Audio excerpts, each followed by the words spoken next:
तो hey guys, कैसे हैं आप सब लोग। स्वागत है आपका एक और नई वीडियो में। आज इस वीडियो में बात करने जा रहा हूँ एक ऐसी सप्लीमेंट की जो बहुत ही कंट्रोवर्शियल सप्लीमेंट है और जिस पे आज तक सबसे ज़्यादा रिसर्च हुई है। मतलब जितने भी सप्लीमेंट्स हैं उनमें सबसे ज़्यादा रिसर्च इसी पे हुई है। इस पे हुई है अप्रॉक्सीमेटली 300 प्लस, मतलब 300 से भी ज़्यादा इस पे रिसर्च हो चुकी है। इस सप्लीमेंट का नाम है क्रेटीन। जैसा कि आप मेरे हाथ में देख सकते हैं, अगर आपको दिख रहा होगा, ये है क्रेटीन का एक बॉक्स। ये मैंने लिया था कुछ टाइम हो गया पहले। मैं बहुत टाइम से क्रेटीन यूज़ कर रहा हूँ। तो आज इस वीडियो में बताऊँगा आपको क्रेटीन क्या होता है, क्रेटीन कैसे पाया जाता है और क्रेटीन के अलग अलग फॉर्म क्या होते हैं, क्रेटीन को लेना चाहिए कि नहीं लेना चाहिए, क्रेटीन कौन ले सकता है, क्रेटीन कितना लेना है। ये सब आज आपके क्रेटीन से रिलेटेड सारे डाउट मैं क्लियर कर दूंगा इस वीडियो में। तो हमारा सबसे पहला जो क्वेश्चन रहेगा वो रहेगा क्रेटीन कहाँ पाया जाता है, कि क्रेटीन क्या होता है। तो क्रेटीन एक नेचुरल सब्सटेंस है जो ह्यूमन बॉडी में लिवर, किडनी एंड पेनक्रियाज में पाया जाता है। और अगर आप इसको वैसे लेना चाहते हैं तो ये चिकन में पाया जाता है, मतलब स्पेशली नॉन वेज में पाया जाता है क्रेटीन ज़्यादा मात्रा। तो अब हमारा नेक्स्ट क्वेश्चन होगा कि क्रेटीन क्यों लेना चाहिए। जब आप क्रेटीन कंज्यूम करते हो तो जो आपके बॉडी के अंदर एटीपी होता है, जो एटीपी का मतलब है जो आपके एटीपी सेल्स होते हैं, वो क्या होते हैं, वो आपके मेन सोर्स ऑफ एनर्जी होते हैं। वही जब कन्वर्ट होते हैं तो उनसे ही आपकी बॉडी को एनर्जी मिलती है। तो जब आप क्रेटीन कंज्यूम करते हो तो क्रेटीन क्या करता है, जो एटीपी की मात्रा है आपकी बॉडी में उसको इंक्रीज़ करता है। तो इसका मतलब हो गया, जब आप ज़्यादा क्रेटीन लोगे तो ज़्यादा एनर्जी बनेगी, और ज़्यादा एनर्जी बनेगी तो आप अच्छा परफॉर्म कर पाओगे किसी भी चीज़ में। तो क्रेटीन क्या करता है, मेनली क्रेटीन आपकी जो ओवरऑल परफॉर्मेंस है आपकी बॉडी को उसको एनहेंस करता है। फॉर एग्जांपल अगर मैं आपको एक एग्जांपल दूं तो जैसे कि मान लीजिए, तो आप कुछ भी एक्सरसाइज करते हो, उसकी आप मान लीजिए आप उसमें 100 किलो यूज़ कर रहे हो वेट, और आप उसके सिर्फ 4 रैप मार पा रहे हो। और अगर आप क्रेटीन कंज्यूम कर रहे हो 2 हफ्ते के लिए, 4 हफ्ते के लिए, तो आपका तो क्या है, जो आपका जो 100 किलो से आपने 4 रैप मारे थे, आप उसकी जगह पे 100 किलो से 6 के 8 रैप मार पाओगे। तो इसका मतलब है कि क्रेटीन जो है वो आपकी ओवरऑल परफॉर्मेंस को बूस्ट करता है। तो अब हमारा नेक्स्ट पॉइंट होगा कि क्रेटीन लेने से क्या फ़ायदे हैं। तो क्रेटीन लेने से सबसे पहला आपका फ़ायदा जो अभी मैंने आपको बताया, इंक्रीज इन स्ट्रेंथ। तो इसका मतलब है कि क्रेटीन जब आप लेते हो तो क्रेटीन आपकी ओवरऑल स्ट्रेंथ बॉडी की इंक्रीज़ करने में हेल्प करता है। तो हमारा सेकंड बेनिफिट होगा क्रेटीन लेने का, वो होगा कि इंक्रीज इन मसल मास।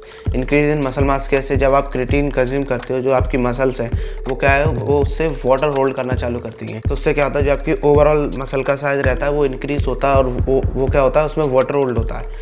उससे क्या होगा, ये तो हो गया आपका एक शॉर्ट टर्म गेन हो गया। तो इसका लॉन्ग टर्म गेन होगा, जैसे आपकी जो मसल स्ट्रेंथ बढ़ेगी, मसल इंड्योरेंस बढ़ेगी, तो आप ज़्यादा परफॉर्म कर पाओगे और अच्छा परफॉर्म कर पाओगे। इससे क्या होगा, इससे आपका मसल मास ओवरऑल बॉडी का बढ़ेगा। तो हमारा थर्ड बेनिफिट होगा कि इम्प्रूव इन माइंड फंक्शनिंग और ब्रेन फंक्शनिंग। इसका मतलब है जब आप क्रेटीन कंज्यूम करते हो तो आपके जो एटीपी है बॉडी में वो बढ़ते हैं। एटीपी जब आपकी बॉडी में बढ़ेगा तो आपकी बॉडी के अंदर ज़्यादा एनर्जी होगी। बॉडी के अंदर ज़्यादा एनर्जी होगी तो क्या आप कोई भी काम जल्दी और आसानी से परफॉर्म कर पाओगे। तो जो हमारा चौथा पॉइंट होगा वो होगा creatine help in controlling blood sugar level. मतलब जो क्रेटीन है वो ब्लड शुगर लेवल होता है उसको कंट्रोल करने में हेल्प करता है। तो जो डायबिटिक पेशेंट है वो क्रेटीन अगर कंज्यूम कर रहे हैं तो उनका क्या है, जो ब्लड शुगर लेवल है वो बहुत ही कंट्रोल में रहेगा और ये बहुत ही उनके लिए बेनिफिट रहेगा। तो अब हमारा नेक्स्ट क्वेश्चन रहेगा कि क्रेटीन का कौन सा फॉर्म सबसे बेस्ट रहता है आपके लिए। तो क्रेटीन जब आप मार्केट में लेने जाओगे तो क्रेटीन के लगभग 7 से 8 फॉर्म आते हैं। तो अगर मैं आपको कुछ एग्जांपल दूं इसके, तो आएगा माइक्रोनाइज क्रेटीन आएगा, क्रेटीन इथाइलिस्टर आता है, क्रेटीन HCl आता है, क्रेटीन मोनोहाइड्रेट आता है। तो आपके लिए कौन सा अच्छा है? तो आपके लिए सबसे अच्छा फॉर्म ऑफ क्रेटीन रहेगा क्रेटीन मोनोहाइड्रेट। क्रेटीन मोनोहाइड्रेट ही क्यों? क्योंकि क्रेटीन मोनोहाइड्रेट जब आप कंज्यूम करते हो तो वो आपकी बॉडी के अंदर 99% एब्जॉर्ब हो जाता है और जो बाकी क्रेटीन से सस्ता भी आता है। तो हम बढ़ते हैं अपने नेक्स्ट क्वेश्चन की तरफ। नेक्स्ट क्वेश्चन होगा कि लोग सोचते हैं कि हमें क्रेटीन कब यूज़ करना चाहिए। तो क्रेटीन 2 टाइप से यूज़ कर सकते हो आप। एक होता है लोडिंग, एक होता है नो लोडिंग। तो लोडिंग का मतलब होता है जब आप 20 ग्राम क्रेटीन 6 दिन के लिए कंज्यूम कर रहे हो और उसके बाद 3 से 5 ग्राम क्रेटीन आपने कंज्यूम करा। तो इसका क्या मतलब हो गया, आपको क्या करना है, आपको 20 ग्राम क्रेटीन एक दिन में कंज्यूम करना है 6 दिन के लिए। आप उसको कैसे करोगे, आप उसको कर सकते हो 3 से 4 पार्ट में डिवाइड करके कंज्यूम कर सकते हो। ये तो हो गया हमारा लोडिंग। फिर हमारा आता है नो लोडिंग। नो लोडिंग का मतलब होता है जब आप क्रेटीन कंज्यूम करते हो 3 से 5 gram for the rest of your life. तो ये होता है हमारा नो लोडिंग। मतलब इसमें क्या रहता है कि आप 3 से 5 ग्राम क्रेटीन कंज्यूम कर सकते हो जब तक आप चाहते हो तब तक के लिए। वैसे अगर मेरी मानिए तो नो लोडिंग फेज पे ही चलिए, वही आपके लिए सबसे बेस्ट रहता है। तो अब हम इसके बारे में बात कर लेते हैं कि इसके अराउंड मतलब क्रिएटिन के अराउंड मिथ्स और क्वेश्चंस क्या हैं जो लोगों के दिमाग में आते हैं।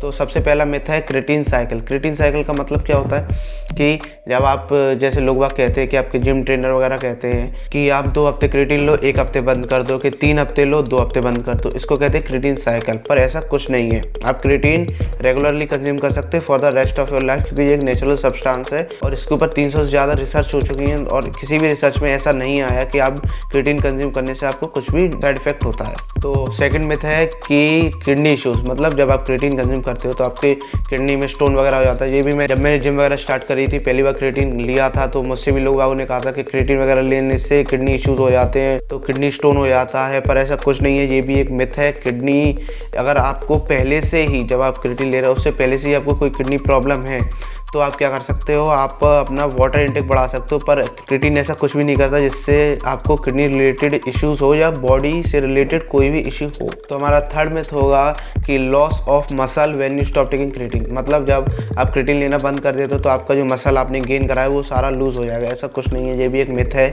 क्यों? जब आप क्रिएटिन लेना बंद करते हो तो उसके 3 से 4 हफ्ते बाद जो आपका जो एटीपी लेवल इंक्रीज़ हुआ था क्रिएटिन लेने से, वो क्या है नॉर्मल पे आ जाता है। उससे क्या होता है, जो आपकी स्ट्रेंथ है वो थोड़ी बहुत कम हो सकती है पर आपका मसल वगैरह लूज नहीं होता अगर आप रेगुलरली ट्रेन कर रहे हो अपनी बॉडी को बराबर से। तो हमारा फोर्थ मिथ है टेक क्रिएटिन विद कार्ब, मतलब आप जब कार्ब कंज्यूम कर रहे हो उसी के साथ आपको क्रिएटिन लेना चाहिए, पर ऐसा नहीं है। आप क्रिएटिन को किसी के साथ भी ले सकते हो, आप क्रिएटिन को पानी के साथ भी ले सकते हो। तो अब हमारा जो नेक्स्ट क्वेश्चन रहेगा वो रहेगा कि क्रिएटिन लेने से कुछ साइड इफ़ेक्ट होते हैं कि नहीं। तो क्रिएटिन लेने से कुछ भी साइड इफ़ेक्ट नहीं होते, बल्कि क्रिएटिन एक सेफेस्ट सप्लीमेंट है यूज़ करने के लिए। पर हाँ, क्रिएटिन लेने से कुछ लोगों का जो स्टमक है वो अपसेट हो सकता है, उनके पेट में हल्का फुल्का दर्द हो सकता है। अगर ऐसा है, आप क्या कर सकते हैं, आप अपना वाटर इंटेक बढ़ा सकते हैं और अपना क्रिएटिन लेना चालू रख सकते हैं।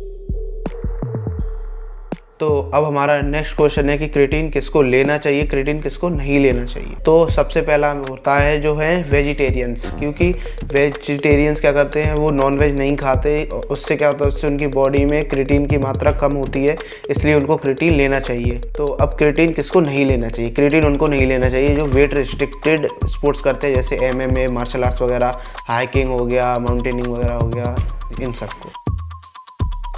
तो अब हमारा नेक्स्ट क्वेश्चन है क्रिएटिन कैसे आपकी मसल ग्रोथ में हेल्प कर सकता है। तो क्रिएटिन जब आप कंज्यूम करते हो तो क्रिएटिन क्या करता है, आपके जो मसल्स है उसमें वाटर स्टोर करता है। वाटर स्टोर करने से क्या होता है, जो आपकी मसल है उसका साइज बढ़ता है और आपका वेट गेन होता है। और हाँ, एक बहुत ही इंपॉर्टेंट बात, अगर आप मसल गेनिंग पे हो तो आप क्या कर सकते हो, आप क्रिएटिन कंज्यूम जरूर करिए, जिससे क्या होगा, जिससे आपकी गेनिंग में हेल्प मिलेगी और आप जल्दी मसल मास पुट ऑन कर पाओगे। क्योंकि क्रिएटिन क्या करता है, क्रिएटिन जब वाटर स्टोर करता है मसल्स में तो मसल्स का साइज और वेट दोनों बढ़ता है।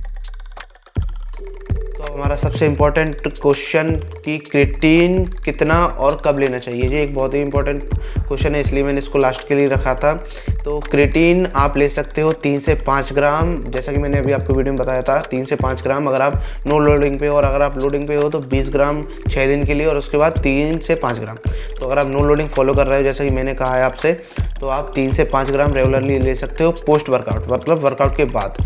आप वर्कआउट के अराउंड ही लो, मतलब वर्कआउट से पहले कि वर्कआउट के बाद। वैसे मैं कभी कभी वर्कआउट से पहले भी ले लेता हूँ, कभी कभी वर्कआउट के बाद भी ले लेता हूँ। तो उम्मीद करता हूँ आपके क्रिएटिन से रिलेटेड सारे डाउट्स क्लियर हो चुके होंगे, और अगर कुछ भी आपको ऐसा लग रहा है कि हाँ मुझे ये समझ में नहीं आया, कि मुझे थोड़ा और डाउट है, आप कमेंट में ज़रूर मुझसे पूछ सकते हैं। मैं सब कमेंट देखता हूँ, सबके जवाब देता हूँ। तो इस वीडियो के लिए बस इतना ही। मैं मिलूँगा कल आपसे एक और नई वीडियो के साथ। जब तक के लिए चैनल को सब्सक्राइब कर दे, बेल आइकन जरूर दबा देना, इस वीडियो को लाइक कर देना। एम करते हैं 15 लाइक का, मुझे पता है आप लोग करा दोगे। मैं मिलूँगा आपसे कल, मुझे इंस्टाग्राम पे जरूर फॉलो कर लेना।